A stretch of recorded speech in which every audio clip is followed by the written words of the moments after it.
When organisations start up, they need funding or some form of income. Often, what they've not worked out from the start is what kind of funding or income generation they should focus on first. Because grants and contracts are not the same thing. So people often bundle them together under one big umbrella, but in practice, they work very differently.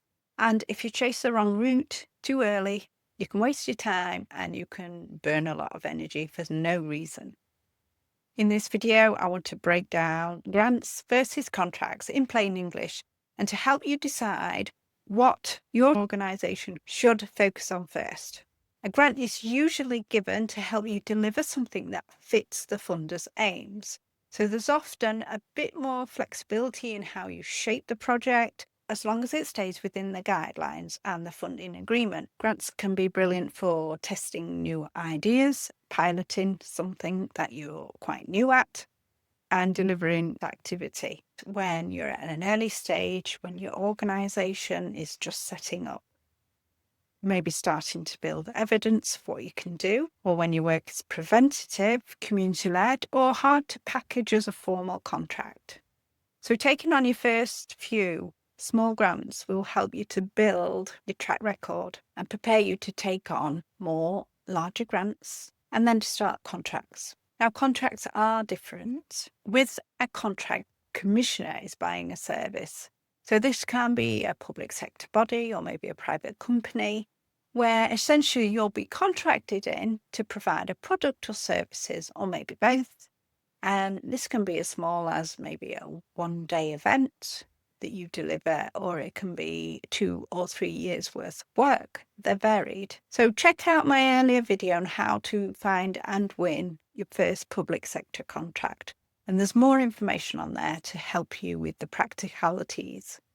Depending on the commissioner, the focus of a contract is usually tighter than a grant. So they want something specific delivered. It'll have to be to a certain standard, often with reporting requirements, outputs, outcomes, and formal expectations around performance. Contracts can offer a more reliable income in some cases, but they also come with more structure, potentially more work, more compliance, and often more risk. So, for example, you may have to agree to recruit 30 people onto a course or an event that you're planning. And the outcomes may be that you have to get 50% into work, for example. So it may mean that the payments may relate to these outcomes. You could be paid per cohort, or you could be paid per person that you then recruit and get into work. All contracts are different. So it's more likely that you will need policies, financial systems, insurance, staffing capacity, track record, and enough cash flow to handle delivery before the point where you get paid. Like I say, all contracts are different. Public sector organisations do them differently. Companies do it differently. So you need to make sure you know the terms and conditions and how you will get paid during the contract timeline. So which should a small organisation focus on first? Honestly, every organisation is different, but for smaller charities, grants are more realistic because grants can help you to build proofs, they help you to build your experience and your track record. They help you to build partnerships and evidence of your delivery. And that in turn can make you stronger if you want to go for contracts later. But that said, some organisations are very well placed for contracts earlier than they think, especially if they have an experienced leadership team, strong local relationships, and a practical service model that they can prove works. So there is also a middle ground, which is subcontracting. And that can be a very smart route for if you're too small to lead a full contract, but you're well placed to deliver part of the work. So the real question is maybe, is it just grants or contracts? It's what are you ready for? What is your organisation ready for? So you need to ask yourself, do you have the evidence to prove you can deliver? Do you have the systems and the policies and procedures to do this work? Do you have delivery capacity? Is your team able to deliver the work?